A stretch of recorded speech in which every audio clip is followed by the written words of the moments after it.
Welcome to Chillin' 101. We hope this video helps. In this video, I will explain how to use Zen for R6.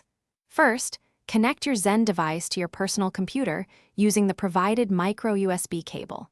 Next, download and install the most recent version of Zen Studio software from the official website. It's crucial to update your Zen's firmware to the newest available version for full compatibility and performance.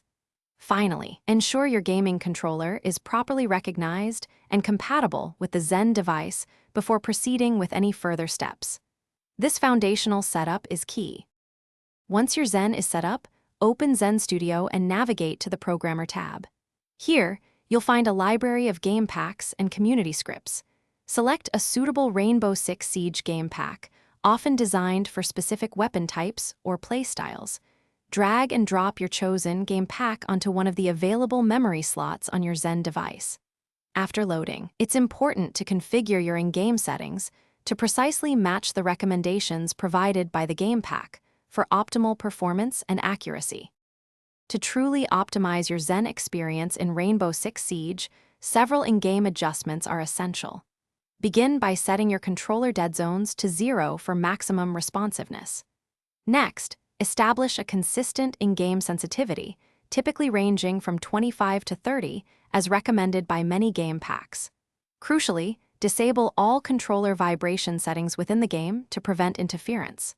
Finally, use the Zen's interface to fine-tune anti-recoil and aim assist settings, making micro-adjustments for each weapon to achieve pinpoint accuracy. For advanced users, experimenting with different game pack modifications for various weapons is highly recommended to find your perfect setup. Utilize the Zen's on-the-fly adjustment features during gameplay to make quick changes to settings like anti-recoil or aim assist without pausing. Regularly check for game pack updates and explore community-created scripts for new features and improvements. If you encounter any issues, troubleshoot by reseating all cables, restarting your Zen, and ensuring all software is up to date for a smooth gaming experience. Thanks for watching. Consider subscribing if we helped you.